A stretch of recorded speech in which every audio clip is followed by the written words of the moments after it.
Problem 2.10 की statement क्या कहती है, given that a is equal to i minus 2j plus 3k unit vector and b is equal to 3i minus 4k unit vector. इसमें j unit vector नहीं है, ठीक है। Find the length of the projection of a on b, यानी a vector b vector पे अपना जो projection डाल रहा है, जो शेडो डाल रहा है, उसकी लेंथ फाइंड आउट करनी है। सो इसको स्टार्ट करते हैं। बड़ा अच्छा क्वेश्चन है ये। अक्सर ये जब हमने बीएससी पढ़ी है तो उसके जो अप्लाइड मैथमेटिक्स था उसमें भी ये इस तरह के काफ़ी क्वेश्चंस होते थे जिसमें प्रोजेक्शन फाइंड आउट करना होता था। सो ये अप्लाइड मैथमेटिक्स में काफ़ी इस तरह के क्वेश्चंस होते हैं, सो उसको ध्यान से देखना है। अच्छा, गिवन हमें क्या है, given that a vector which is equal to i minus 2j and plus 3k unit vector, और इसी तरह से हमें बी वेक्टर गिवन है जिसकी वैल्यू है जी 3i यूनिट वेक्टर और माइनस 4k यूनिट वेक्टर। तो हमने फाइंड आउट क्या करना है, या प्रूफ क्या करना है, हमने फाइंड आउट करना है जी टू फाइंड क्या करना है, projection of vector a on b, ठीक है। तो इसको मैं पहले थोड़ा सा डायग्राम बना के बताती हूँ कि प्रोजेक्शन का मतलब क्या बनता है, कि वो हमने कौन सा प्रोजेक्शन फाइंड आउट करना है। सो आप सपोज करें कि लेट से आपके पास ये वेक्टर बी है, इसको मैंने नीचे इसलिए बनाया है कि ए का प्रोजेक्शन ताकि मैं इजीली बता सकूँ कि वो किस तरह से इसके ऊपर फॉल कर रहा है। ये कोई वेक्टर बी है और ये कोई वेक्टर ए है हमारे पास। लेट से ये वेक्टर ए है, ठीक है, और मैं कहती हूँ इनके दरमियान में ये एंगल थीटा है। सो अगर मैं इस ए वेक्टर को रिजॉल्व करना चाहूँ इसके रेक्टेंगुलर कंपोनेंट्स में, तो इसका परपेंडिकुलर ड्रॉ करेंगे इसके ऊपर। तो मैं इसका परपेंडिकुलर ड्रॉ करती हूँ वेक्टर बी के ऊपर, ठीक है। इसके रेक्टेंगुलर कंपोनेंट्स ये आया इसका एक्स कंपोनेंट और ये बनेगा इसका वाई कंपोनेंट। सो इसका एक्स कंपोनेंट क्या होगा, ए कॉस ऑफ थीटा, जिसकी वैल्यू यहाँ से लेके यहाँ तक होगी, ठीक है, यहाँ तक हमारे पास ए कॉस ऑफ थीटा होगा। और सिमिलरली ये जो है कंपोनेंट ये ए साइन ऑफ थीटा हो जाएगा। सो आप देख सकते हैं कि अगर एक वेक्टर हमारे पास ये है और दूसरा वेक्टर ये है, तो इसका प्रोजेक्शन, यानी अगर इस साइड से कोई लाइट पड़ रही हो तो इसका प्रोजेक्शन इसके ऊपर ये वाला कंपोनेंट बनता है, ठीक है। यानी हमारे पास अगर कोई भी दो वेक्टर्स हैं, लेट से मैं आपको फिजिकली थोड़ा सा बताने की कोशिश करती हूँ। ये देखें, अगर हमारे पास ये एक वेक्टर है, ठीक है, जिसको मैंने बी वेक्टर का नाम दिया है, और ये कोई ए वेक्टर है। सो अगर मुझे ए का प्रोजेक्शन बी पे बताना है तो मैं ये बताऊंगी कि अगर मैं इस तरफ से कोई लाइट पास करवाती हूँ तो इस ए का शेडो बी के ऊपर कौन सा आएगा। तो आप इमेजिन करेंगे इसको कि इधर से अगर लाइट हो तो इसका जो शेडो है ए का वो इतने पार्ट पे आएगा। जिस तरह से हम लोग कहते हैं किसी भी वॉल का जो शेडो होता है उसके पीछे से अगर लाइट पड़ी होती है तो वो ज़मीन पे कितना आ रहा होता है। तो आपने वो इमेजिन करना है कि इस वेक्टर का जो शेडो है, अगर लाइट पास इधर से हम लोग इस लाइट एक्सपोज करते हैं तो इधर से उसका जो शेडो है वो इस वेक्टर पे कितना आएगा, तो वो डेफिनेटली ये इतने पार्ट पे आएगा उसका शेडो, ठीक है। तो ये उसका क्या बनेगा, अगर हम लोग देखें तो वो उसका हॉरिजॉन्टल कंपोनेंट बनता है। सो अगर मैं इसको ए वेक्टर कहती हूँ, इसको बी वेक्टर कहती हूँ, तो इसका जो शेडो इस वेक्टर पे लाई कर रहा होगा वो उसका डेफिनेटली इतना पार्ट होगा जो उसका ए कॉज ऑफ थीटा यानी उसका एक्स कंपोनेंट होगा। सो हम लोगों ने यहाँ से देखा कि ए का प्रोजेक्शन बी पे आकर हम लोगों ने फाइंड आउट करना है, तो इसका मतलब है कि हमने A cos of theta find out करना है। सो बेसिक अंडरस्टैंडिंग यही थी क्वेश्चन की।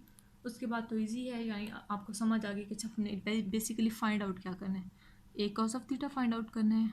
तो यहाँ पर मैं साथ मेंशन कर देती हूँ कि हमने जो फाइंड करना है वो actually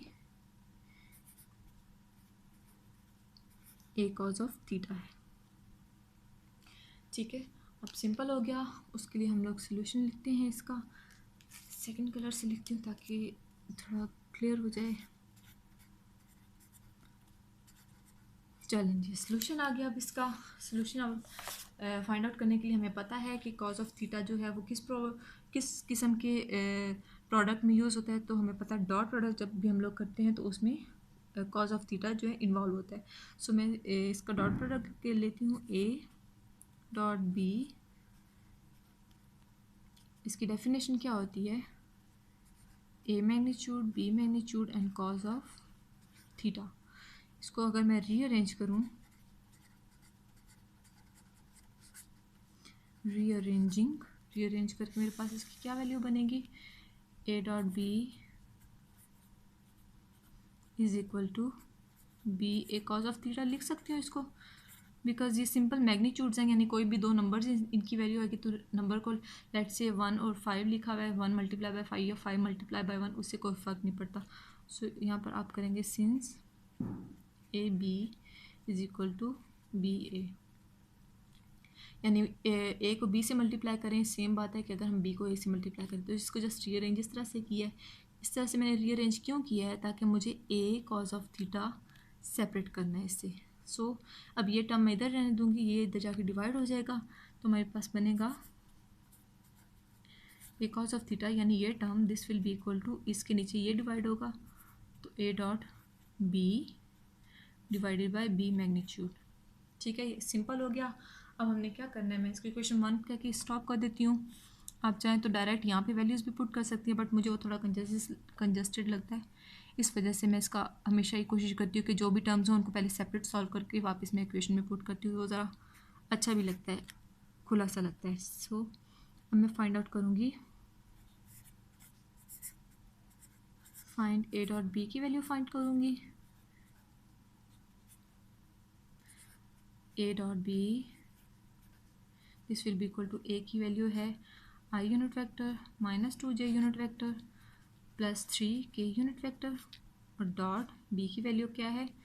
3i unit vector minus 4k unit vector.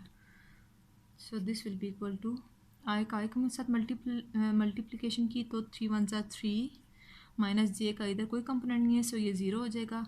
Then minus plus minus minus 4 3 ज़ा 12 और k dot k this will be 1। So a dot b का मेरे पास आंसर क्या आएगा? This will be equal to -9। ठीक है जी, इसको मैं इक्वेशन नंबर 1 कह देती हूँ। अब एक ये फाइंड आउट टर्म कर लिया, मैं बी का मैग्नीट्यूड फाइंड आउट करूँगी, फिर इस इक्वेशन को और जो बी का मैग्नीट्यूड फाइंड आउट करूँगी उसको वापस इस इक्वेशन 1 में पुट करूँगी। So now to find magnitude of b, just a minute. चलिए जी, मैग्नीट्यूड ऑफ बी हम लोगों ने फाइंड आउट करना है।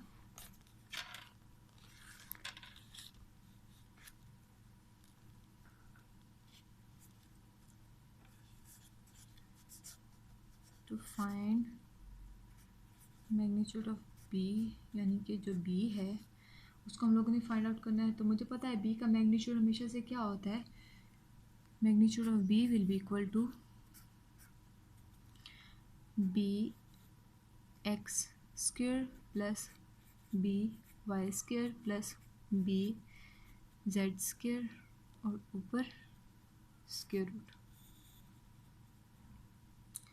सो बी वेक्टर का एक्स कंपोनेंट हमारे पास क्या था? बी वेक्टर का एक्स कंपोनेंट हमारे पास 3 है, this will be equal to 3 का स्क्वायर। वाई कंपोनेंट उसका कोई नहीं है, सो प्लस 0 स्क्वायर, और उसका जेड कंपोनेंट क्या है? -4 स्क्वायर और ऊपर square root as it is. So इसको मज़ीद सिंप्लीफाई करते हैं, 3 square 9 plus 4 square 16 square root, so ये बनेगा 25 स्क्वायर रूट, और इसका फाइनली यानी बी का मैग्नीट्यूड हमारे पास आएगा 5। तो इसको मैं इक्वेशन 2 कह देती हूँ। सो नाउ जैसे मैंने बताया कि बी का मैग्नीट्यूड भी हमें पता चल गया और ए डॉट बी की वैल्यू भी पता चल गई। सो फाइनली मैं A cos of theta find out कर सकती हूँ बाय पुटिंग वैल्यूज़,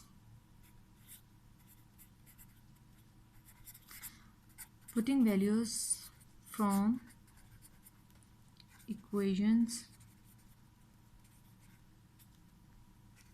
1 पे हमने a dot B find out किया हुआ है एंड 2 जिसमें हमने b का मैग्नीट्यूड फाइंड आउट किया है इन इक्वेशन,